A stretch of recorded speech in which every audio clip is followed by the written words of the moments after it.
We've got a problem. We have a ton of water damage in our bedroom slide out, and this is how we fixed it.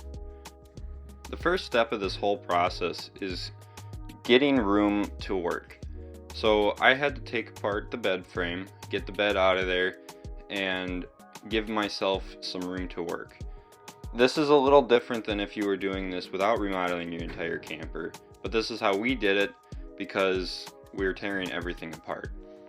And then on the outside, you have to take off these trim pieces, and as you can see here, these screws are very rusty. This is because of all the water that was sitting in there and saturating the wood and not having anywhere to go.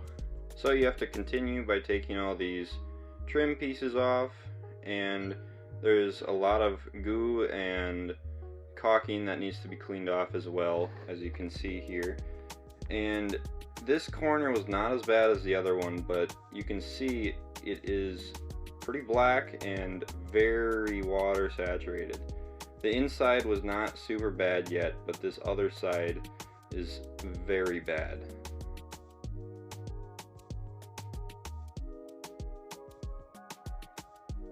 So when I zoom up here, you can see how bad this side really is.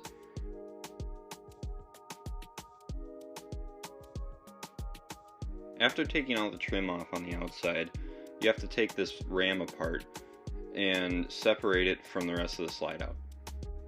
The trick to doing this whole thing without any heavy equipment is these boards that I'm putting on right now. Right now I'm taking a hammer and putting imprints on the boards so I know where to put screws through the boards into the slide out. You're going to be taking some of these screws out and replacing them with longer ones to hold the boards onto the outside.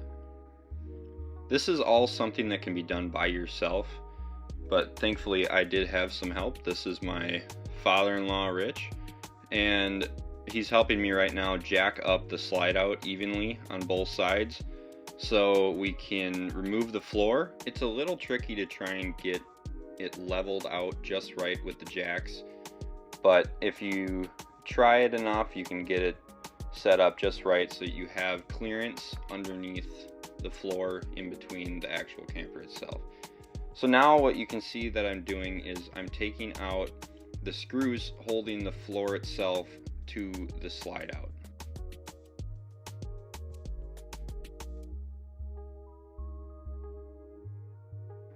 It's a little tricky to get the actual floor out without having the whole slide out of the camper, but it can be done with a little bit of persistence. So now we're measuring up and cleaning up a little bit, seeing what sizes we need for the new board to go in.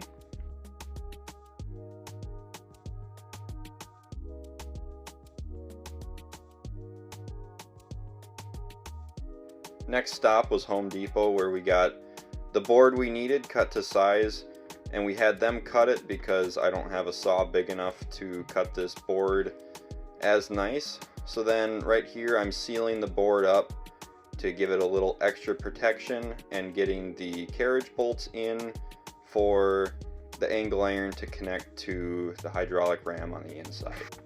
Unfortunately, I didn't film the part where I put the floor in, but all you have to do is slide it underneath the slide out frame and then screw it up into the frame of the slide out itself, and that's about it.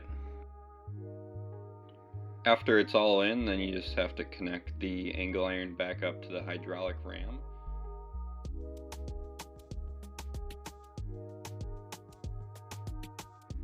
When we took the old board out, the underlayment got damaged on it, so I went back to Home Depot and picked this one up. It is just a thin piece of plastic, and I cut it out to the shape and size that we needed. Then I just applied some silicone to the bottom of the floor itself and squeezed the plastic sheet up against it, and then I took some staples and stapled the very outside edge to keep everything nice and tight and in place before putting the trim back around the outside. After putting this underlayment back on, there's not much left to do.